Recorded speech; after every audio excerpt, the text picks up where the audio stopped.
अस्सलाम वालेकुम dear students, कैसे हैं आप सब लोग। बेस एकेडमी में एक दफ़ा फिर आपको वेलकम करते हैं। आज की इस वीडियो में हम डिस्कस करने जा रहे हैं short questions second year physics के चैप्टर नंबर 13 के। शॉर्ट क्वेश्चन डिस्कस करने से पहले मैं आपको बता दूं बच्चों, हम इस चैनल पे बहुत जल्द इंशाल्लाह साइंसेज के जितने भी सब्जेक्ट हैं फर्स्ट ईयर के और सेकेंड ईयर के, जिसमें फिजिक्स है, केमिस्ट्री है, बायोलॉजी है और मैथमेटिक्स है, उसका एमसीक्यूज क्विज स्टार्ट करने जा रहे हैं। डेली एक चैप्टर के जो इंपॉर्टेंट एमसीक्यूज होंगे उनका क्विज जो है वो हम पब्लिश करेंगे। ठीक है, उससे आपकी एमसीक्यूज की तैयारी हो जाएगी और उसके बाद हर चैप्टर के जो इंपॉर्टेंट शॉर्ट क्वेश्चंस हैं एक्सरसाइज के अलावा, जो टेक्स्ट में से शॉर्ट क्वेश्चंस आते हैं, वो भी हम यहां पर डिस्कस करेंगे इसी चैनल पे। तो अगर आपने अभी तक इस चैनल को सब्सक्राइब नहीं किया तो इसे सब्सक्राइब कर लें। और इसके अलावा आपको यहाँ पर एफएससी से रिलेटेड जितने भी सब्जेक्ट्स हैं, इंग्लिश और उर्दू के भी लेक्चर्स आपको यहाँ पर मिलेंगे। तो स्टार्ट करते हैं हम चैप्टर नंबर 13 के शॉर्ट क्वेश्चन से। तो सबसे पहला जो यहाँ हमारे पास शॉर्ट क्वेश्चन है चैप्टर नंबर 13 में, वो है जी, a potential difference is applied across the ends of a copper wire. एक कॉपर वायर है और उसके एंड्स पर हमने एक पोटेंशियल डिफरेंस अप्लाई किया है। What is the effect of on the drift velocity of free electrons. उस वायर के अंदर जो इलेक्ट्रॉन्स हैं उनकी ड्रिफ्ट वेलोसिटी पे क्या फर्क पड़ेगा अगर हम पोटेंशियल डिफरेंस को इंक्रीज करते हैं। तो बच्चों यहां पे हमारे पास क्वेश्चन नंबर है 1। तो हमारे पास एक कॉपर वायर है और उस कॉपर वायर के एंड्स पर हमने एक पोटेंशियल अप्लाई किया है। ये उसके दो एंड्स हैं, इन एंड्स पर हमने एक पोटेंशियल अप्लाई किया है। पोटेंशियल है जी V, और इसके अंदर इलेक्ट्रॉन्स मूव कर रहे हैं। बच्चों अगर हम कॉपर वायर को पोटेंशियल सोर्स के साथ यानी कि बैटरी के साथ कनेक्ट नहीं करते तो इलेक्ट्रॉन्स रैंडमली मूव करते हैं, ठीक है, जिसकी वजह से नेट करंट जीरो होता है। लेकिन जब हम उसे पोटेंशियल सोर्स के साथ या बैटरी के साथ कनेक्ट करते हैं तो फिर सारे के सारे इलेक्ट्रॉन रैंडमली मूव करने की बजाय एक ही डायरेक्शन में मूव करते हैं और विद यूनिफॉर्म वेलोसिटी मूव करते हैं। उस वेलोसिटी को हम कहते हैं ड्रिफ्ट वेलोसिटी। तो अब हमने क्या करना है, अगर हम पोटेंशियल इंक्रीज करेंगे तो इन इलेक्ट्रॉन्स की ड्रिफ्ट वेलोसिटी पे क्या फर्क पड़ेगा। बच्चों अगर आप पोटेंशियल इंक्रीज करेंगे तो जो इन दो एंड्स के दरमियान इलेक्ट्रिक फील्ड है, इलेक्ट्रिक फील्ड की वैल्यू भी इंक्रीज हो जाएगी। और अगर इलेक्ट्रिक फील्ड इंक्रीज हो जाएगी तो हमने पढ़ा है कि जो इलेक्ट्रिक फोर्स होती है ये बराबर होती है QE के। अगर इलेक्ट्रिक फील्ड इंक्रीज होगा तो उसकी वजह से फोर्स की मैग्नीट्यूड भी इंक्रीज हो जाएगी। ठीक है, जब फोर्स बढ़ेगी तो इलेक्ट्रॉन्स की जो ड्रिफ्ट वेलोसिटी है वो भी बढ़ जाएगी। इसका मतलब है कि पोटेंशियल इंक्रीज करने से इलेक्ट्रॉन्स की ड्रिफ्ट वेलोसिटी भी इंक्रीज हो जाएगी। इसके अलावा बच्चों जो ड्रिफ्ट वेलोसिटी है, drift velocity is proportional to potential difference. Drift velocity जो है वो पोटेंशियल डिफरेंस के प्रोपोर्शनल होती है। अगर आप पोटेंशियल डिफरेंस बढ़ाएंगे तो ड्रिफ्ट वेलोसिटी बढ़ेगी और अगर आप पोटेंशियल डिफरेंस कम करेंगे तो ड्रिफ्ट वेलोसिटी कम होगी। अब इसी क्वेश्चन के दूसरे पार्ट में हमसे पूछा गया है कि अगर हम क्या करें जी, decreasing the length and temperature of the wire. अगर हम इस वायर की लेंथ को डिक्रीज कर दें तो बताएं ड्रिफ्ट वेलोसिटी पे क्या फर्क पड़ेगा। बच्चों यहां पर आपको सिर्फ इलेक्ट्रॉन्स नजर आ रहे हैं, लेकिन कॉपर वायर के अंदर आयनिक कोर्स भी मौजूद होती हैं, एटम्स मौजूद होते हैं। ठीक है, जब ये इलेक्ट्रॉन फ्लो कर रहे होते हैं तो ये स्मूथ फ्लो नहीं करते, बल्कि इन आयनिक कोर्स के साथ, इन आयंस के साथ या एटम्स के साथ इलेक्ट्रॉन्स के कोलिजन्स होते हैं। उन कोलिजन्स की वजह से इलेक्ट्रॉन को रेजिस्टेंस का सामना करना पड़ता है। ठीक है, और उस वजह से इलेक्ट्रॉन की स्पीड पे फर्क पड़ता है। तो बच्चों अगर आप ये लेंथ डिक्रीज कर दोगे तो इलेक्ट्रॉन को कम डिस्टेंस ट्रेवल करना पड़ेगा। जब इलेक्ट्रॉन को कम डिस्टेंस ट्रेवल करना पड़ेगा तो उसके नतीजे में इलेक्ट्रॉन को कम कोलिजन्स का सामना होगा। ठीक है, कोलिजन्स कम होंगे एटम्स के साथ इलेक्ट्रॉन्स के। ठीक है, जब कोलिजन्स कम होंगे तो ड्रिफ्ट वेलोसिटी ऑब्वियसली बढ़ेगी, ज्यादा होगी। अच्छा, फिर उन्होंने कहा कि डिक्रीजिंग द टेम्परेचर। बच्चों अगर हम इस वायर का टेम्परेचर डिक्रीज करेंगे तो ये जो एटम्स होते हैं इनकी जो वाइब्रेशंस है उन वाइब्रेशंस का एम्पलीट्यूड भी डिक्रीज हो जाएगा, जिसके नतीजे में इलेक्ट्रॉन्स और एटम्स के दरमियान टकराने के कोलिजन के चांस भी कम हो जाएंगे। जब कोलिजन के चांस कम हो जाएंगे तो उसके नतीजे में इलेक्ट्रॉन की को कम रेजिस्टेंस फेस करनी पड़ेगी और जिसकी वजह से ड्रिफ्ट वेलोसिटी इंक्रीज होगी। तो लेंथ डिक्रीज करेंगे, ड्रिफ्ट वेलोसिटी इंक्रीज होगी। टेम्परेचर डिक्रीज करेंगे, ड्रिफ्ट वेलोसिटी इंक्रीज होगी। तो ये था बच्चों हमारा क्वेश्चन नंबर 1। अब हम डिस्कस कर लेते हैं क्वेश्चन नंबर 2। क्वेश्चन नंबर 2 है, do bends in wire effect its electrical resistance, explain. बच्चों जो किसी भी वायर की जो रेजिस्टेंस होती है, हमने पढ़ा है कि resistance is equal to rho L over A. बच्चों रेजिस्टेंस डिपेंड करती है, आपके सामने है, लेंथ के ऊपर। रेजिस्टेंस डिपेंड करती है area of cross section of wire. इसके अलावा टेम्परेचर और nature of the wire, material जो है वायर का, उस पे, नेचर पे। तो बच्चों अगर हम किसी वायर को ऐसे बेंड करें तो बेंड करने से ना तो लेंथ पे फर्क पड़ता है, ना एरिया पे फर्क पड़ता है, ना टेम्परेचर पे फर्क पड़ता है, ना ही कोई उसकी जो मटेरियल है उसकी नेचर पे कोई फर्क पड़ता है। तो बेंड देने से किसी भी फैक्टर पे कोई इफेक्ट नहीं होता, इसलिए वायर को बेंड करने से उसकी इलेक्ट्रिकल रेजिस्टेंस में कोई चेंज नहीं आएगा, उसकी जो रेजिस्टेंस है वो कांस्टेंट ही रहेगी। तो ये था हमारा क्वेश्चन नंबर 2। अब हम अपना नेक्स्ट क्वेश्चन डिस्कस करते हैं, question number 4। Why does the resistance of a conductor rise with temperature. तो क्वेश्चन नंबर 4 है जी हमारा, कंडक्टर की रेजिस्टेंस हमसे पूछा गया है कि टेम्परेचर किसी कंडक्टर का या किसी वायर का टेम्परेचर अगर आप बढ़ा देते हैं तो टेम्परेचर बढ़ाने से उसकी रेजिस्टेंस पे क्या फर्क पड़ता है। बच्चों आपको पता है कि रेजिस्टेंस क्या होती है, इलेक्ट्रॉन्स और ये जो आयनिक कोर्स हैं या एटम्स हैं, इनके दरमियान जब कोलिजन्स होते हैं तो कोलिजन्स की वजह से इलेक्ट्रॉन को रेजिस्टेंस का सामना करना पड़ता है। ठीक है बच्चों, अगर आप टेम्परेचर बढ़ाएंगे तो इन एटम्स की जो वाइब्रेशंस हैं वो बढ़ जाएंगी।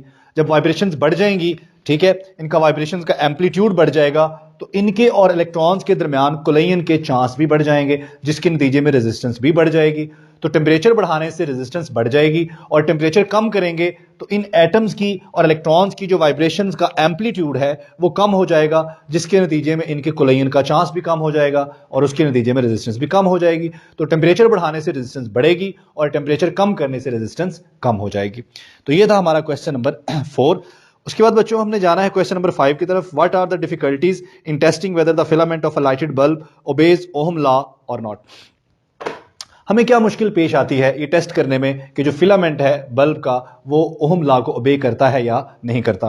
तो कोई भी मटेरियल ओहम लॉ को ओबे करता है या नहीं करता, उसके लिए हमें ये ग्राफ देखना होता है V और I के दरमियान। तो बच्चों अगर ये ग्राफ बिल्कुल स्ट्रेट लाइन आता है तो इसका मतलब है कि वो मटेरियल ओहम लॉ को ओबे करता है। अगर V और I का ग्राफ स्ट्रेट लाइन नहीं आता तो फिर वो मटेरियल ओहम लॉ को ओबे नहीं करता। बच्चों होता क्या है, जो फिलामेंट है, आपने देखा होगा पुराने जमाने के जो बल्ब होते थे उनमें एक स्प्रिंग सा होता था, उस स्प्रिंग को हम बोलते हैं फिलामेंट, जो कि टंगस्टन का बना होता है। टंगस्टन एक मेटल है, टंगस्टन का बना हुआ फिलामेंट होता था अक्सर। तो वो जो फिलामेंट है, स्टार्ट में जब फिलामेंट कोल्ड होता है, जब फिलामेंट ठंडा होता है, शुरू में जब करंट फ्लो करना शुरू करता है, तो उस वक्त तो ये ग्राफ बिल्कुल स्ट्रेट लाइन रहता है। ठीक है, everything is okay, ohm law ओबे कर रहा होता है हमारा फिलामेंट। लेकिन जो ही थोड़ा सा टाइम गुजरता है बच्चों, टाइम गुजरने के साथ साथ फिलामेंट हीट प्रोड्यूस करना शुरू कर देता है, जिसके नतीजे में फिलामेंट का टेम्परेचर बढ़ जाता है। अब ओहम लॉ तभी वैलिड होता है अगर टेम्परेचर और फिजिकल स्टेट जो है कंडक्टर की वो कांस्टेंट रहे, लेकिन फिलामेंट हीट प्रोड्यूस करना शुरू कर देता है, जिसकी वजह से उसका टेम्परेचर कांस्टेंट नहीं रहता। अगर टेम्परेचर कांस्टेंट नहीं रहेगा तो ओहम लॉ वैलिड नहीं होगा, ओहम लॉ एप्लीकेबल नहीं होगा। ओहम लॉ तभी वैलिड हो सकता है अगर कंडक्टर का टेम्परेचर चेंज ना हो, लेकिन फिलामेंट का टेम्परेचर शुरू में तो जब फिलामेंट ठंडा होता है, कोल्ड होता है, तो उसका टेम्परेचर जो है वो नॉर्मल होता है, इसकी वजह से ओहम लॉ को ओबे कर रहा होता है। लेकिन जो ही थोड़ा टाइम गुजरता है, करंट फ्लो करना शुरू करता है, तो थोड़ी देर के बाद फिलामेंट हीट प्रोड्यूस करता है, जिससे फिलामेंट गर्म हो जाता है, उसका टेम्परेचर बढ़ जाता है और वो ओहम लॉ को ओबे नहीं करता। तो इसका जो ग्राफ है, प्रैक्टिकल ग्राफ, स्टार्ट में तो बिल्कुल सही ऐसे ही जा रहा होता है, लेकिन उसके बाद क्या होता है, उसके बाद जो ग्राफ है वो थोड़ा सा ऐसे बेंड हो जाता है, ठीक है। तो ये ग्राफ जो बेंड हो गया, स्ट्रेट लाइन नहीं रहा, हमें यहां से भी पता लग रहा है कि हमारा फिलामेंट जो है वो ओम लॉ को ओबे नहीं कर रहा। तो जो मेजर डिफिकल्टी हमें पेश आती है वो यही है कि फिलामेंट का टेम्परेचर कांस्टेंट नहीं रहता। अगर हम उसका टेम्परेचर कांस्टेंट रख ले तो फिर हम ये टेस्ट कर सकते हैं कि वो ओम लॉ को ओबे कर रहा है या नहीं कर रहा। तो बच्चों ये था हमारा क्वेश्चन नंबर 5। अब हम चलते हैं क्वेश्चन नंबर 6 की तरफ। Is the filament resistance lower और higher in a 500 watt 220 volt lighted bulb. बच्चों यहां पर हमें दो बल्ब दिए गए हैं। एक बल्ब जो है उसकी पावर है 500 वॉट और 220 वोल्ट पे ये ऑपरेट कर रहा है, जबकि जो दूसरा बल्ब है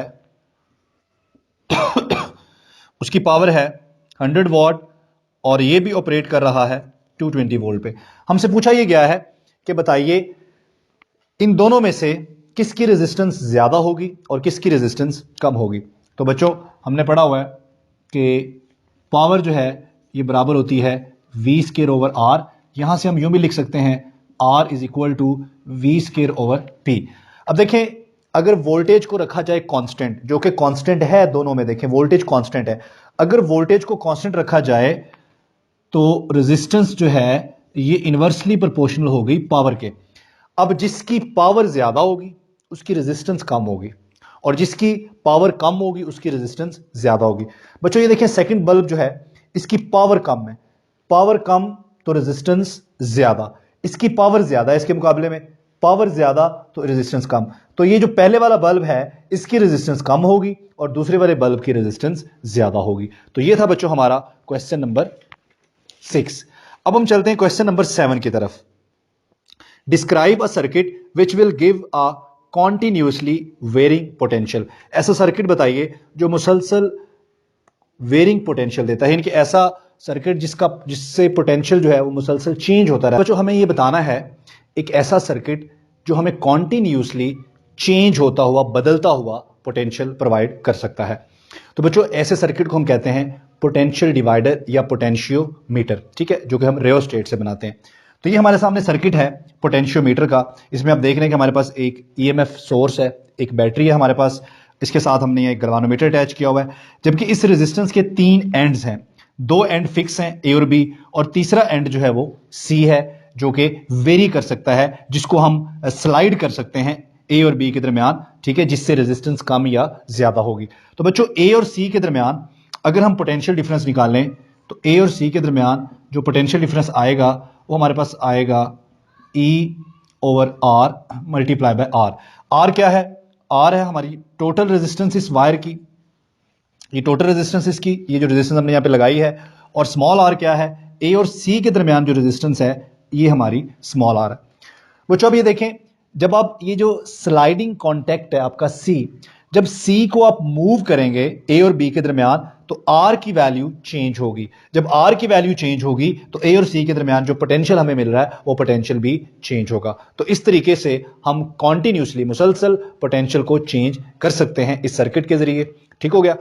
तो बच्चों नेक्स्ट हमारा क्वेश्चन है question number 8। Explain why the terminal potential difference of a battery decreases. बताइए कि बैटरी का जो टर्मिनल पोटेंशियल डिफरेंस होता है वो क्यों कम हो जाता है when the current drawn from it increase. जब हम उस बैटरी से ज्यादा करंट हासिल करते हैं तो उसका टर्मिनल पोटेंशियल डिफरेंस क्यों डिक्रीज हो जाता है। बच्चों बैटरी जो होती है, आपको पता है कि बैटरी के अंदर इलेक्ट्रोलाइट्स होते हैं, जिसकी वजह से बैटरी के अंदर भी कुछ रेजिस्टेंस होती है जिसे हम कहते हैं इंटरनल रेजिस्टेंस। तो बैटरी जो है, बैटरी के अंदर भी रेजिस्टेंस होती है, ठीक है, क्योंकि अंदर इलेक्ट्रोलाइट्स होते हैं तो बैटरी के अंदर भी रेजिस्टेंस होती है जिसे हम कहते हैं इंटरनल रेजिस्टेंस। ठीक हो गया।